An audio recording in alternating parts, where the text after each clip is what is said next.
Good afternoon, we're live on GVC News, your news and governance channel. This is Newsa and I am Valerie Danso. To our first story, gender advocates have suggested women in the informal sector be given basic legal education to help them deal with minor legal issues rather than resorting to the courts for redress. At the maiden edition of the National Women's Dialogue held in Accra on Wednesday, the call to action on empowering women for national transformation continued with reminders to the legislature for a swift passage of the Affirmative Action Bill without further delay.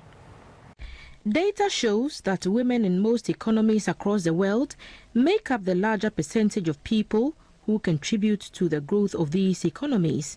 The UN Agenda 2030, adopted in 2015, is aimed at promoting sustainable development goals by ensuring the involvement of all persons in all sectors in shaping the development process.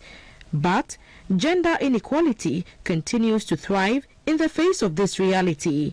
In the Ghanaian context, a key sector in which women make most significant contribution is the small and medium-scale enterprises. The sector is estimated to make about 70% of Ghana's gross domestic product GDP and accounts for 92% of businesses.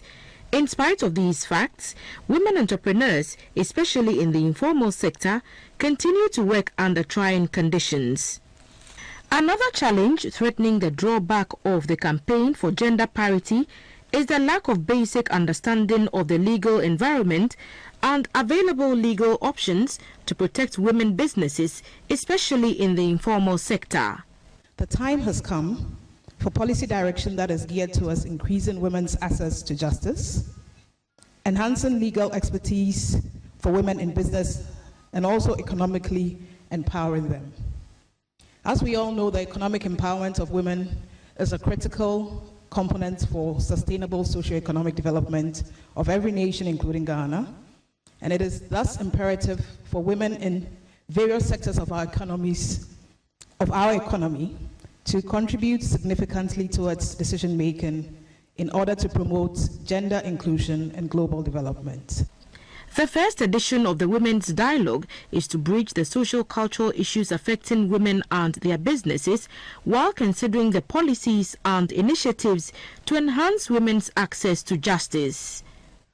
Over the years, gender advocacy has always been, for some time now, gender equality, women equality.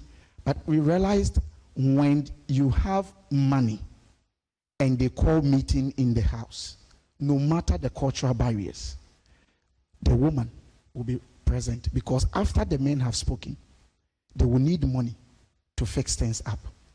And that is the reason why we decided to tilt this women empowerment advocacy towards two areas, that is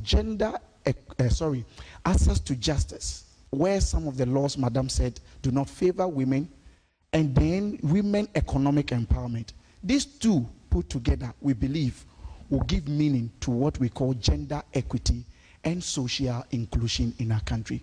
The dialogue also sought to discuss conditions, laws and policy framework of women in business, and also educate women on ADR mechanisms. It had the theme Gender Equity, Women Empowerment and Access to Justice, Requisites for Driving SME Growth in Ghana.